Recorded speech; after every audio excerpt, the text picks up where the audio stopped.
Kadapa situation is a different situation because Kadapalo MP ఉన్నాడు, MLA ఉన్నాడు, అధికార పక్షం. అక్కడున్న ప్రజలు భయభ్రాంతులు గురై బ్రతుకుతున్న ప్రజలు. ప్రభుత్వానికి వ్యతిరేకంగా అంటే యువజన శ్రామిక రైతు పార్టీకి వ్యతిరేకంగా పనిచేస్తే ఓటేస్తామని తెలిస్తే మాకు వచ్చే స్కీములు పోతాయి, అవి కాకుండా మా మీద కేసులు పెడతారు, దాడులు చేస్తారు అన్న భయం కూడా ప్రజలలో ఉంది. ఓటుకి 3,500 రూపాయల నుంచి ఇవ్వడం జరిగింది. విచ్చలవిడిగా డబ్బులు ఖర్చు పెట్టారు, డబ్బులు పని చేయకపోతే బెదిరించారు, లేకపోతే కేసులు పెడతామని, స్కీములు తీసేస్తామని, ఇలాంటి ఎన్నో ప్రలోభాలకు కడప ప్రజలు గురయ్యారు. ఇవన్నీ కూడా పనిచేశాయి. నేను కడపలో గెలవకపోవడానికి కారణం టైం అనే నేను అనుకుంటున్నాను. బికాస్ నేను కడపలో తిరిగింది కేవలం 14 రోజులు మాత్రమే. 14 రోజులు క్యాంపెయిన్ చేశాము, మిగతా టైం స్టేట్ వైడ్ క్యాంపెయిన్ చేశాము. మేము 14 రోజులు ఎంత కష్టపడినా కూడా we were not able to cover most of the geographical area.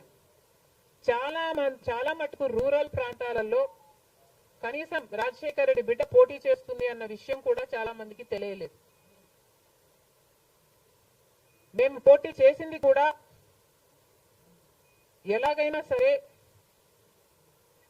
మళ్ళీ హంతకులు హత్య చేపించిన వాళ్ళు చట్టసభలకు వెళ్ళకూడదు అని ఉద్దేశంతో మాత్రమే పోటీ చేయడం జరిగింది. సరే, అది జరగకపోయి ఉండొచ్చు, కానీ ప్రజల కంటే పైన ఉన్నది దేవుడు. ఐఎమ్ వెరీ ష్యూర్ వాళ్ళ పాపం పండుతుంది, పండే రోజు కోసం దేవుడు కూడా ఎదురు చూస్తున్నాడని నా అభిప్రాయం.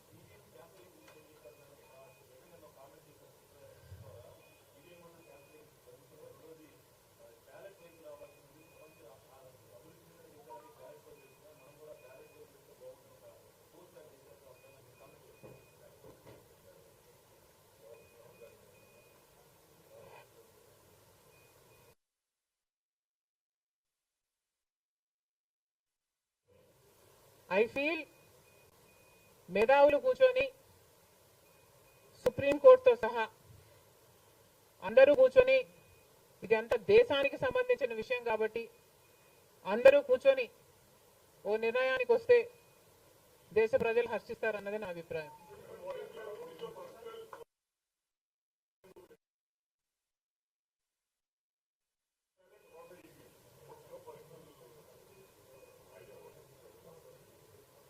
How does it matter what I think personally?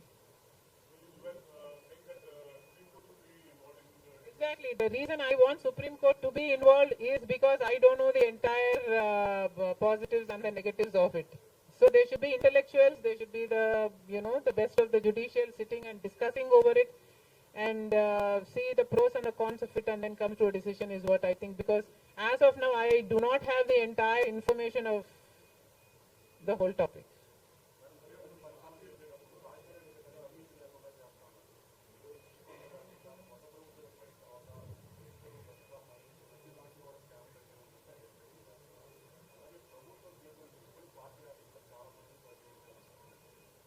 ప్రజలు బుద్ధి చెప్పారు కదమ్మా, ఇంకా నేను మాట్లాడటం ఎందుకు.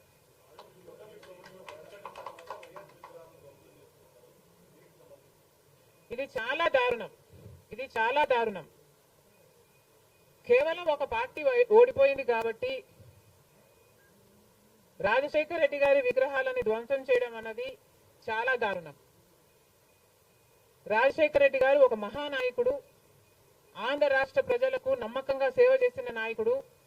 సేవ చేస్తూనే ప్రజల మధ్యలో నేను ఇంకా ఎంతో చేయాలి, సాధించాలి అని రచ్చబండకని బయలుదేరి వెళ్ళి చనిపోయిన నాయకుడు రాజశేఖర్ రెడ్డి గారు.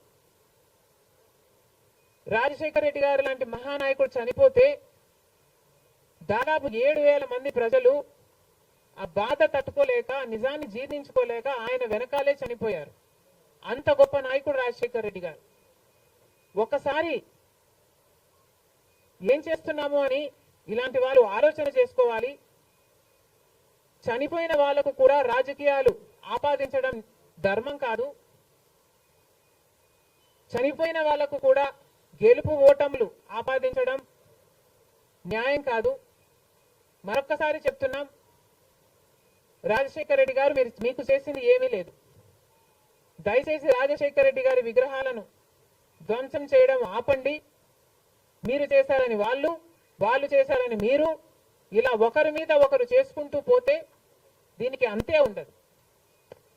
మళ్ళీ చెప్తున్నాం, మీకు ఇంకొకరికి తేడా ఉండాలి అంటే కొంచెం పేషెన్స్ పాటించాల్సిన అవసరం ఉంది.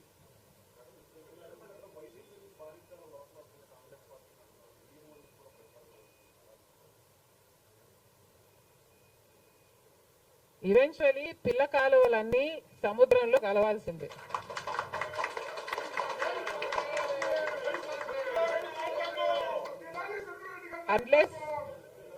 అన్లెస్ అవి ఎండిపోతే తప్ప. Yes, definitely.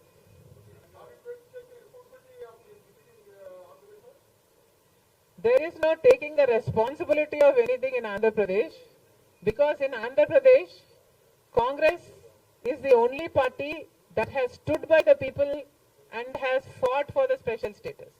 On the one hand, Mr. Chandrababu Naidu, who was Chief Minister for 5 years, neglected special status, and then Mr. Jagan Mohan Reddy became the Chief Minister and continued neglecting the special status.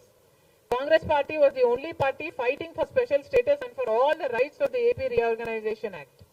The people of Andhra know this, but they also know that their vote should not go to waste.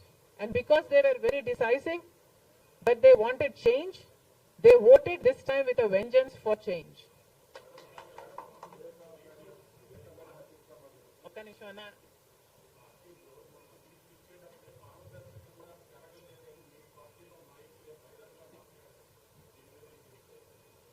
Congress party ఒక జాతీయ party. Congress పార్టీలో ఏ నిర్ణయం తీసుకున్నా కాంగ్రెస్ పార్టీలో ఒక individual తీసుకునే పరిస్థితి ఉండదు. కాంగ్రెస్ పార్టీలో ఏ నిర్ణయం తీసుకున్నా దానికి ఒక కమిటీ ఉంటుంది, ఒక పద్ధతి ఉంటుంది. ఆ నిర్ణయం ప్రకారమే సీట్లు ఇవ్వడం కూడా జరిగింది. మిగతా వాళ్ళు అంటారా, వాళ్ళు చేసే చిల్లర అలిగేషన్లకు నేను సమాధానం చెప్పాల్సిన అవసరం ఉంది అని, నేను సంజాయిషి ఇవ్వాల్సిన అవసరం ఉంది అని నేను అనుకోవటం లేదు.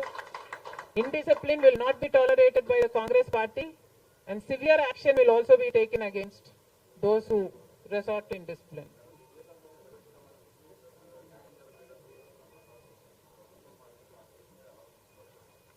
న్యాయం జరుగుతుందన్న హోప్ మాలో చాలా పెరిగింది.